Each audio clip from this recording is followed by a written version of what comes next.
Welcome to the deep dive. Today we're jumping into a really fascinating file submitted by one of you listeners.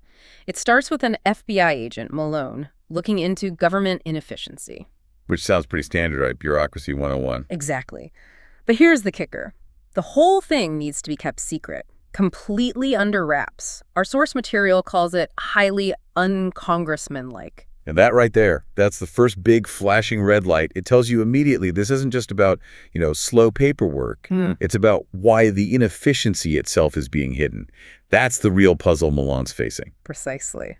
So our mission today is to unpack how all this seemingly random confusion we see might actually be, orchestrated, part of some covert plan. And what role our guy Malone plays in it all, which turns out to be pretty surprising. Okay, let's dive in. Malone's orders come straight from the top. FBI Director Burris, the problem on paper, inefficiency in the government. But the reason for the secrecy is where it gets interesting.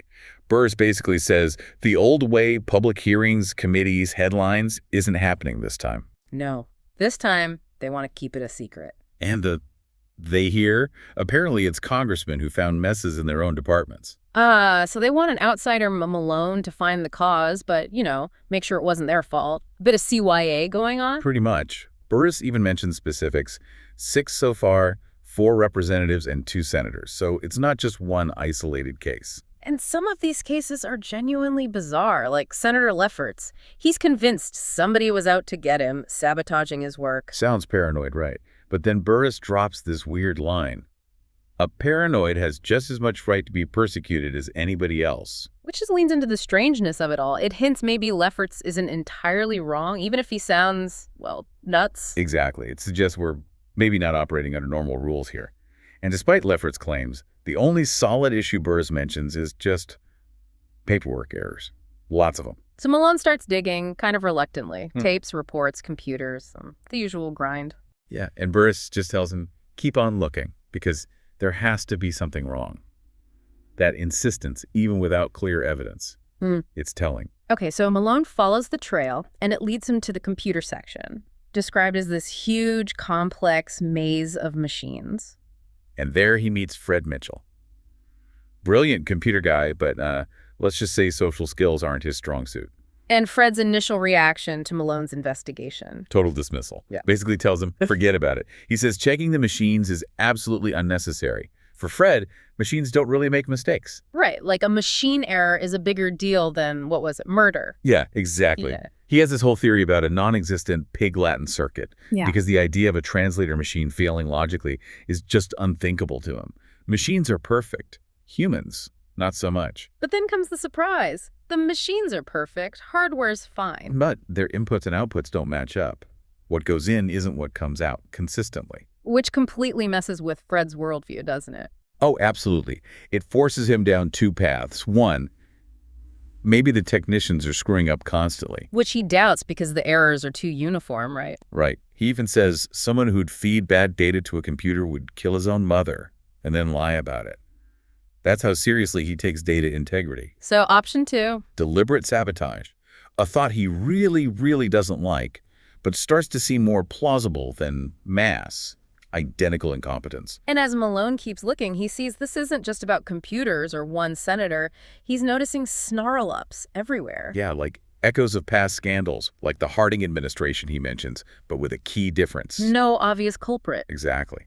There didn't seem to be anyone to blame anything on. It's chaos without a clear cause. Yeah. Then Agent Thomas Boyd joins him. And Boyd brings more bad news, or weird news anyway. Weird news. He points out 5 senators have resigned in the last year. Most claimed health or age. But one, Farnsworth, had a full nervous breakdown, complete with delusions of persecution. So you've got resignations, paranoia, breakdowns. It fits with what Burris said earlier, that everything was all mixed up. Boyd sees it too, doesn't he? He says, everything's screwy lately. He does. And he throws in other weird stuff, gangsters getting knocked off, unions too busy fighting internally to strike.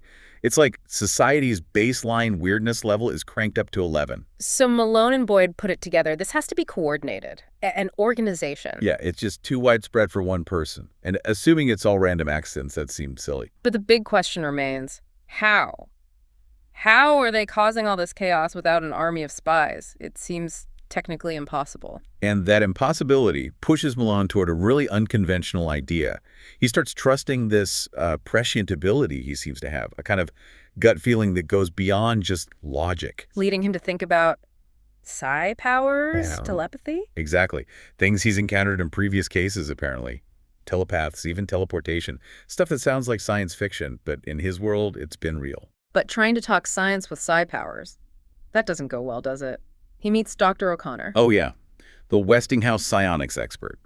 Described as, not exactly friendly, kind of a built-in freezer personality, very rigid scientist type. And Malone tries to explain this idea of telepathic projection, using mental power to influence someone or just cause confusion. And O'Connor just shuts it down, calls it mass hypnotism, says it's not, strictly speaking, a psi phenomenon, and flat out declares it not possible. So the scientific establishment is a dead end because it doesn't fit their neat boxes. Pretty much. O'Connor's stuck in his definitions. He can't or won't consider something outside that box, even if Malone's intuition is pointing right at it. So if science won't help, Malone goes somewhere else. The Psychical Research Society, the PRS. Right, in this funky, bright blue, transparent cracker box building in New York. A total contrast to O'Connor's sterile world. And there he meets Luba Garbage, the receptionist. Described as positively beautiful, but with a sharp, witty, almost acid tongue. Definitely memorable. This PRS place seems more open, maybe a bit weird, but maybe closer to the truth. That's the suggestion, yeah. Yeah. Less rigid, perhaps more genuinely engaged with these unconventional phenomena. Then things take a sharp turn. 3 Russian spies get arrested. This sort of comically named trio, Brubich, Borbich, and Garbage. Sounds like a law firm, right? Yeah. But the crucial intel comes from someone totally unexpected. Her Majesty, the telepath who thinks she's Queen Elizabeth the Terse. The very same. And she tells Malone something vital. These spies spilled everything right after experiencing crazy bursts of static, mental static. Not just random noise, she says. No, she's clear. It's beamed at you or beamed around you. And the most important part, this static started exactly when you were assigned to this case. Whoa, so it's linked directly to Malone's investigation. It's targeted. Precisely. It suggests this isn't just background noise. It's a psionic event, maybe an attack, maybe a side effect, focused right on Malone. Big clue. Okay, things get even stranger. Malone, Her Majesty, Lou, and these spies all end up going to Moscow for deportation. Yeah, and Malone finds Red Square kind of disappointing. Not very red, apparently. Ah, but the real irony there Is that the Soviet secret police, the MVD, are escorting Her Majesty, who is basically the ultimate telepathic spy, reading minds left and right the whole time, and they have no idea. That's brilliant. Meanwhile, in Moscow, there's trouble for Lou. Right. Major Petkov tries to pressure her into spying, threatening her father, gives her a drug drink. Leading to this dramatic escape. Yep, a teleportation escape, no less. Uh-huh. Pulled off by Malone and Her Majesty from a Moscow nightclub. Shows you the stakes are getting pretty high. And Her Majesty notices something important there too, right? She does. She notes there's also quite a lot of confusion in the Soviet Union. And, crucially, the same telepathic static is present there too. So whatever this is, it's global. It's happening in both the U.S. and the USSR. That's the chilling implication. It's not just an American problem. So Malone gets back to the U.S., and the news is just full of the same chaos. Gang wars, union troubles, teachers quitting, Congress acting up. It's the same pattern of widespread, seemingly pointless disruption he left behind. And this is where Malone has his big insight, his aha moment. Exactly. He finally sees it. This isn't random. It's designed. It's purposeful. Boyd even confirms it, saying they all follow a pattern, Ken. The pattern. The one you were looking for. So what is the pattern? What's the purpose of the chaos in the U.S.? In the U.S., Malone realizes it's pruning. Targeted removal of incompetence. Pruning, like gardening. Sort of. The Yeah. teachers who are resigning are the nincompoops who've got to be pruned out so that competent teachers can come in. Same for Congress, same for the gangs, cleaning the streets for good. Wow. So they're actively streamlining the U.S. system by subtly forcing out the deadwood. That's the idea. Yeah. Breaking monopolies, getting rid of stupid idiocies, blocking useful legislation. It's social engineering on a massive scale, guided by some hidden hand. But in Russia, it's different. Totally different strategy. Yeah. Over in Russia, you've left the jerks and the idiots all alone, and you've just added to the confusion where necessary. To make the whole system collapse. Exactly. So that the system will break down of its own weight. 2 different goals, same underlying method, that telepathic static, guided by this hidden group. Malone figures out who the group is. He does. He realizes it has to be the Psychical Research Society itself, an old organization with telepaths so skilled they could even hide from Her Majesty's probes. And the final piece of that puzzle Is Lou. Lou Garbage. She's one of them. No way. The receptionist. The receptionist. He gets a note from Sir Lewis Carter at the PRS basically confirming everything. You are perfectly correct in your deductions, leaves us no alternative, and adds, Miss G sends her apologies. Wow. And Malone realizes his own abilities, the teleportation with her. It all pointed to her being telepathic too, with a strong mind shield. Yep. That mental barrier ability, it all clicks into place. The PRS has been right there manipulating everything the whole time. The scale of it is just mind-boggling. So the final confrontation, Malone figures out the FBI wasn't affected by this great confusion, follows his hunch. And finds them. Burris, Sir Lewis, Lou. All waiting for him at a hidden PRS mansion in Virginia. And this is where they lay it all out for him. This is the big reveal. Malone himself is a telepath. A developing one. Wow. His entire journey, the weird cases, the intuition, everything was all a setup.